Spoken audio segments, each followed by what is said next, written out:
प्रिय जिज्ञासुओं, नमस्कार। आपका स्वागत है डॉक्टर पवन शुक्ला एजुकेशनलिस्ट नामक यूट्यूब चैनल पर। आइए आज के इस वीडियो के अंक में हम बात करते हैं टीचिंग मॉडल्स के अजम्पशंस के बारे में, अवधारणाओं के बारे में, मान्यताओं के बारे में। यानी जो शिक्षण प्रतिमान होते हैं उनकी मान्यताएं क्या हैं, वे किस पर कार्य करते हैं। क्योंकि आप जानते हैं कोई भी तथ्य होता है, कोई भी सिद्धांत बनता है, कोई भी स्वरूप एक निश्चित होता है तो उसके कुछ आधार होते हैं। तो वे आधार क्या हैं, अवधारणाएं क्या हैं, यही आज के वीडियो के इस अंक का प्रकरण हमारा है। शिक्षण प्रतिमान की अवधारणाएं, एजम्पशंस ऑफ टीचिंग मॉडल। शिक्षण प्रतिमान होते क्या हैं, इसके बारे में आपने पिछले 2 वीडियो में मेरे परिभाषाओं को अच्छी तरह से समझा, जिसमें आप जान चुके हैं teaching models are just instructional design.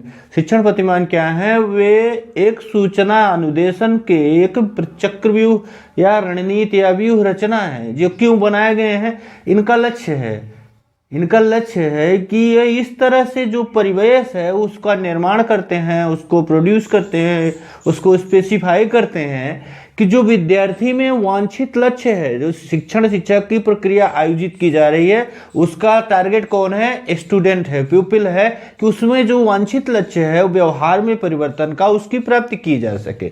आप बहुत सारी परिभाषाओं को देखिए, बहुत सारी चीजों को समझिए, लेकिन इतना तो आप कंफर्म जान लीजिए कि प्रतिमान है यह शिक्षण का प्रतिमान इसलिए बनाया, शिक्षण प्रतिमान का प्रत्यय इसलिए अस्तित्व में आया है कि जिसके द्वारा जो शिक्षण के उद्देश्य हैं उन उद्देश्यों को पूरा करने की एक बेहतर रूपरेखा प्राप्त हो जाती है। उसी रूपरेखा को लागू करने पे कैसा परिवेश का निर्माण हो जाता है जिसमें विद्यार्थी सहज ढंग से अपनी क्षमताओं को विकसित करने के लिए आगे बढ़ जाते हैं, प्रयास करते हैं। तो इस प्रतिमान की जो अवधारणाएं हैं उसमें हम बात करें तो जो पहली अवधारणा है, आपकी जो पहली अवधारणा है वह है शिक्षण में छात्रों की रुचि का उपयोग करना।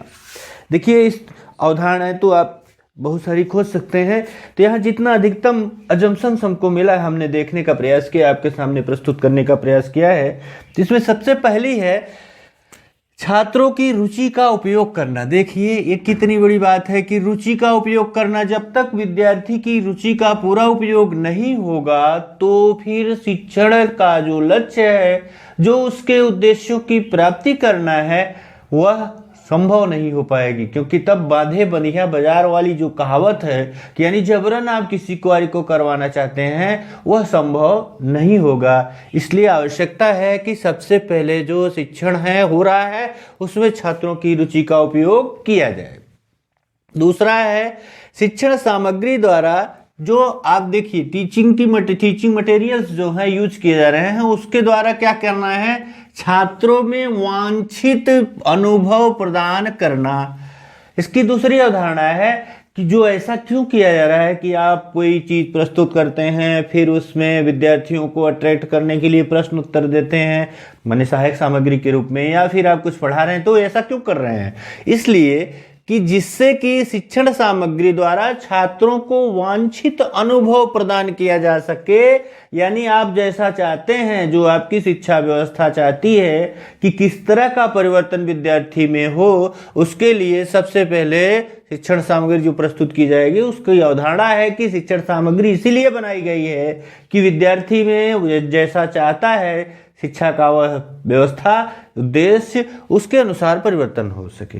और तीसरी अवधारणा है कि अध्यापकों की वैयक्तिक मान्यताओं पर आधारित है। यह हर अध्यापक अपनी दृष्टि से कहीं ना कहीं कुछ वैयक्तिक भी होता है, पर्सनल भी उसकी होती है, तो वह वैयक्तिकता को भी सम्मान देता है। आप आगे चलेंगे, शिक्षण प्रतिमानों का जब हम वर्गीकरण देखेंगे, अलग अलग प्रकार के जो उसमें है सिद्धांतों के अनुसार उनका वर्गीकरण किया गया है, तो उसको देखेंगे तो आपको ये बातें समझ में आ जाएंगी कि जो अध्यापकों की वैयक्तिक मान्यताएं हैं उस पर भी यह प्रतिमान आधारित होता है। क्योंकि हर अध्यापक का अपना एक अलग तरीका भी हो सकता है कि वह किस तरह से विद्यार्थियों को ज्यादा रुचिकर, ज्यादा सहज, ज्यादा सक्रिय बना सके।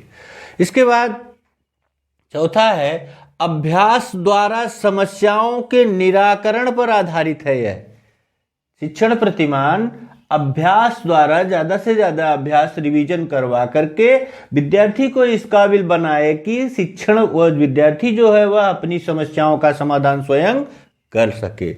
पांचवी अवधारणा के रूप में आपके सामने है कि आप जानते हैं कि शिक्षण कला व विज्ञान है। दोनों बातें आपके सामने पता है कि शिक्षण क्या है, शिक्षण कला व विज्ञान है।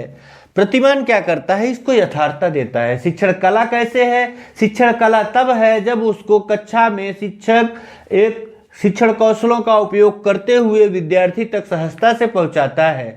और शिक्षण विज्ञान तब है जब वह विज्ञान के रूप में एक साइंटिफिक तरीके से ORCGA जो उसका सोपान है, ऑब्जर्वेशन, रिकॉर्डिंग, कंपैरिजन, जनरलाइजेशन और एनालिसिस का एप्लीकेशन का, उसको फॉलो करता है। तो इसलिए शिक्षण प्रतिमान क्या करता है, शिक्षण प्रतिमान इस शिक्षण कला और विज्ञान का जो रूप है उसको यथार्थता प्रदान करता है। प्रतिमान जो है वह उसको यथार्थ रूप देता है, यानी जब प्रतिमान का एक स्वरूप तय होता है तो उसमें शिक्षण का कला का स्वरूप और शिक्षण का विज्ञान का स्वरूप दोनों उसमें यथार्थ रूप में हो जाते हैं। इसके बाद बात करें तो जो छठवीं अवधारणा है वह है शिक्षण प्रतिमान शिक्षकों को के मौलिक प्रश्नों का उत्तर देते हैं। जो शिक्षकों का मौलिक प्रश्न होता है, शिक्षण प्रतिमान उसका उत्तर देते हैं। मौलिक प्रश्न का मतलब क्यों, कब, कैसे, कहाँ, तमाम जो प्रश्न हैं। शिक्षक का लक्ष्य क्या है, शिक्षार्थी के व्यवहार में परिमार्जन करना, परिवर्तन करना, उत्थान करना, उन्मुखीकरण करना। तो उन प्रश्नों का उत्तर देने के लिए शिक्षण प्रतिमान उनकी सहायता करते हैं शिक्षक की। सातवीं है कि शिक्षण प्रतिमान का व्यवहारिक रूप शिक्षण सूत्रों पर आधारित होता है। शिक्षण सूत्रों के बारे में आप जानते हैं कि शिक्षण सूत्र, आगमन, निगमन क्या है, संश्लेषण, विश्लेषण क्या है। तो इनका उपयोग जो है शिक्षण प्रतिमान के व्यवहारिक रूप में होता है। जब शिक्षण प्रतिमान सिद्धांत, तो आप देखेंगे आगे, हर प्रतिमान का एक अपना सिद्धांत है, लेकिन जब उसको लागू किया जाता है, जिसको बनाया जाता है, तो व्यवहारिक रूप जो हो जाता है उसमें शिक्षण सूत्रों का उपयोग होता है, क्योंकि उसी के आधार पर उनका निर्माण होता है। आठवां है कि इसमें शिक्षण का व्यक्तित्व महत्वपूर्ण होता है। जो शिक्षक है उसका व्यक्तित्व शिक्षण प्रतिमान के लिए महत्वपूर्ण होता है। क्यों होता है, क्योंकि वह प्रतिमान को लागू करने वाला है। उस प्रतिमान को जो सिद्धांत से बनाया गया है उसको व्यवहारिक रूप देना, उसको प्रशासित करने वाला कौन है, वह शिक्षक है। इसलिए शिक्षक का व्यक्तित्व महत्वपूर्ण होता है। और नौवीं अवधारणा इसकी है कि इसका आधार क्या है, इसका आधार दार्शनिक सिद्धांत होते हैं। जो शिक्षण प्रतिमान है इसका आधार दार्शनिक सिद्धांत होते हैं।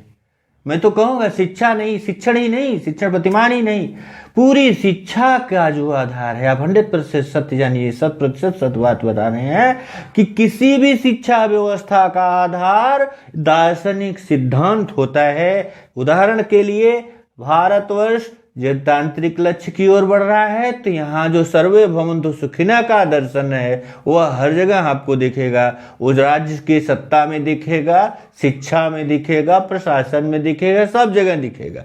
आपके पड़ोस में ही चीन एक देश है जहाँ पर केवल कम्युनिस्टवाद है, तो वहाँ पर आप देखिए एक व्यक्ति जो उसका राष्ट्रपति है वह अपने आप को आजीवन राष्ट्रपति घोषित कर लेता है। कोई उसके खिलाफ कुछ बोलता है, तुरंत उसके जबान को दबा दिया जाता है, उसकी सांस रोक दी जाती है। तो इस तरह क्यों है, क्योंकि वहां का जो दर्शन है, देश का जो, किसी राष्ट्र का जो दर्शन होता है, नेशन फिलॉसफी होती है, उस नेशन फिलॉसफी का उस नेशन के हर एस्पेक्ट पर टोटल इफेक्ट पड़ता है। तो राष्ट्र का जो दर्शन है, जो राष्ट्र की दार्शनिक विचारधारा है, उस विचारधारा का शिक्षण प्रतिमान पर भी प्रभाव पड़ता है और उसका आधार दार्शनिक सिद्धांत ही होते हैं। शिक्षण प्रतिमान सामाजिक आवश्यकताओं की पूर्ति करते हैं। यह भी इसकी एक अवधारणा है कि शिक्षण प्रतिमान सामाजिक आवश्यकताओं की पूर्ति करते हैं। आप पूछिए कैसे? आप जानते हैं कि जो समाज है वह अपनी आवश्यकता की पूर्ति के लिए ही शिक्षा नामक प्रत्यय का निर्माण किया है। जो शिक्षा चलाई जा रही है, जो सीखने सिखाने की प्रक्रिया औपचारिक, अनौपचारिक और निरौपचारिक रूपों में आपके सामने उपलब्ध है, वह क्यों है? क्योंकि समाज को उसकी मांग है कि जो रेगुलर पढ़ सके उनको रेगुलर क्लास उपलब्ध कराइए, जो थोड़ा रेगुलर पढ़ पा रहे हैं उनको भी थोड़ा रेगुलर खिलाइए, और जो बिल्कुल रेगुलर नहीं पढ़ सकते दूरस्थ शिक्षा के द्वारा उनको शिक्षण कराइए।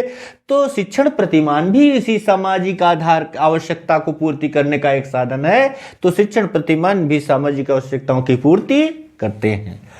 11वीं अवधारणा है इसकी कि शिक्षण प्रतिमान मानव योग्यता के विकास में सहायक होते हैं। तो आप जानते हैं कि उसकी जो मानव की योग्यता है, शारीरिक योग्यता, मानसिक योग्यता, तार्किक योग्यता, बौद्धिक योग्यता, भाषात्मक योग्यता, सृजनात्मकता की योग्यता, जितना है हर योग्यताओं को विकास करने में शिक्षण प्रतिमान सहायक होता है। कैसे?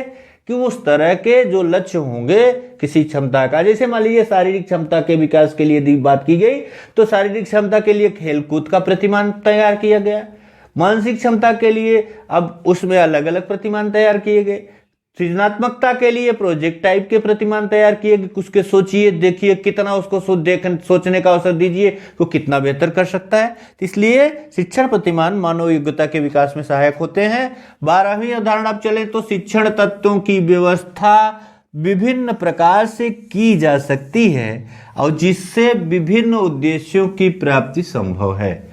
जो शिक्षण तत्व हैं उन तत्वों की व्यवस्था आप हर दर्शन के अलग स्वरूप में कर सकते हैं। अब जैसे जैसे दार्शनिक विचारधारा अलग हो गई वैसे वैसे वहाँ शिक्षण के उद्देश्य भी अलग हुए, शिक्षा के उद्देश्य अलग हुए, तो उससे प्रतिमानों का स्वरूप भी अलग बना। तो कोई भी बात नहीं है, आप मूल लक्ष्य क्या है, उद्देश्य जो वहां तय हो जाएगा पहले स्टेप पे, उस उद्देश्य की प्राप्ति के लिए आप शिक्षण तत्वों की व्यवस्था कर सकते हैं और उससे उद्देश्यों की प्राप्ति कर सकते हैं। 13वीं उदाहरण है कि पाठ्य वस्तु तथा कौशल अनुदेशन का कार्य करते हैं। आप इसको जानते ही हैं कि जो पाठ्य वस्तु होती है और जो कौशल होता है वह क्या करता है, अनुदेशन का कार्य करता है, जिससे क्या होता है, शिक्षकों व छात्रों में अंतःक्रिया होती है। जब पाठ्यवस्तु और कौशल अनुदेशन का कार्य करेंगे तो उसमें क्या होगा कि शिक्षक और छात्रों में अंतःक्रिया होती है और यही अंतःक्रिया जो होती है क्षमताओं का विकास का अवसर प्रदान करती है। जब आप किसी बिंदु पर किसी शिक्षक से या किसी और भी प्रत्यय से अंतःक्रिया करते हैं, अंतःक्रिया माने आप अपने आप में सोचते हैं कि ये क्यों हो रहा है। जैसे मैं पढ़ा रहा हूं कि इस लाइन को, अब इस पंक्ति को ध्यान से सुनिए कि मैंने कहा कि पाठ्यवस्तु तथा कौशल अनुदेशन का कार्य करते हैं। अब यहाँ आपको हर बातें अच्छी तरह से इंटरेक्ट कर रही। कैसे? पाठ्यवस्तु एक शब्द आया तथा कौशल दोनों को आप जानते हैं तो अंतःक्रिया शुरू हो गई। अनुदेशन का कार्य करते हैं, इससे तीसरे शब्द को जानते हैं। आप अंदर सोचने लगे पाठ्यवस्तु का मतलब जो पढ़ाने की जो किताबें हैं, जो क्रियाएं हैं, उनका पूरा जो स्वरूप है इस विद्यालय समय का, उसका जो पूरा नियोजन है वो पाठ्यवस्तु है। कौशल का मतलब किस तरह से प्रश्नों को पूछा जाता है, उत्तरों को दिया जाता है, तमाम तरह के, वो अनुदेशन का कार्य करते हैं, जिससे क्या होता है, शिक्षक और छात्रों में अंतःक्रिया होती है, एक दूसरे से वो इंटरेक्ट होते हैं और सोचने के लिए तत्पर हो जाते हैं। और वही अंतःक्रिया जो होती है यह क्षमताओं के विकास का अवसर प्रदान करती है। इसके बाद बात करें 14वीं की, तो 14वां अवधारणा इसकी है शिक्षण प्रतिमान की कि शिक्षक जो है परिवेश निर्माण के लिए विभिन्न तत्वों को सम्मिलित करते हैं। अब यह तो कार्य शिक्षक का है कि वो प्रतिमान का उपयोग कर रहा है, लेकिन परिवेश निर्माण के लिए वो किन तत्वों का सम्मिलन करता है, उसकी योग्यता क्या है, उसका व्यक्तित्व क्या है। कोई शिक्षक बड़ी गंभीर मुद्रा में आता होगा तो पूरी कक्षा को अपना जो कक्षा कार्य है संपादन करके वो चला जाता है, और जो कक्षा के विद्यार्थी हैं वो भी उदासीन अवस्था में अंतःक्रिया को अपनी तरफ से जबरन करने का प्रयास करते हैं। कोई शिक्षक आता है जो सहज भाव से आता है और हंसते हुए मुस्कुराते हुए आपके साथ विद्यार्थियों के साथ अंतःक्रिया करता है। वो विद्यार्थी उसकी कक्षा में थकते नहीं, उबते नहीं, पूरे जोश से लगे लबालब भरे रहते हैं। वे चाहते हैं कि और देर तक रुका रहे शिक्षक, तो वहाँ अंतःक्रिया का स्वरूप दूसरा होता है। तो इसलिए कहा जा रहा है कि जो शिक्षक है वह परिवेश निर्माण के लिए विभिन्न तत्वों को सम्मिलित करता है। अब वही दोनों शिक्षकों का उदाहरण मैंने दिया, परिवेश में जो परिस्थितियां हैं, जो संसाधन है, वही सब था, लेकिन बस उसका जो मोड ऑफ टीचर, जो शिक्षक की शैली है, वह शिक्षक की शैली जो है यह परिवर्तन ला देती है। अगली बात है कि शिक्षण प्रतिमान वास्तव में परिवेश निर्माण के प्रतिमान है।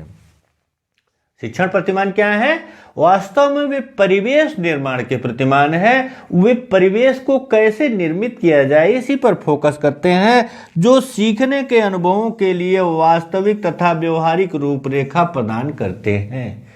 सीखने का अनुभव कैसे प्राप्त होगा, इसके लिए शिक्षण प्रतिमान वास्तविक और व्यवहारिक अनुभव प्रदान करते हैं, रूपरेखा प्रदान करेंगे, जिससे कि उसे, जो विद्यार्थी है, उसको सीखने का अनुभव मिल सके।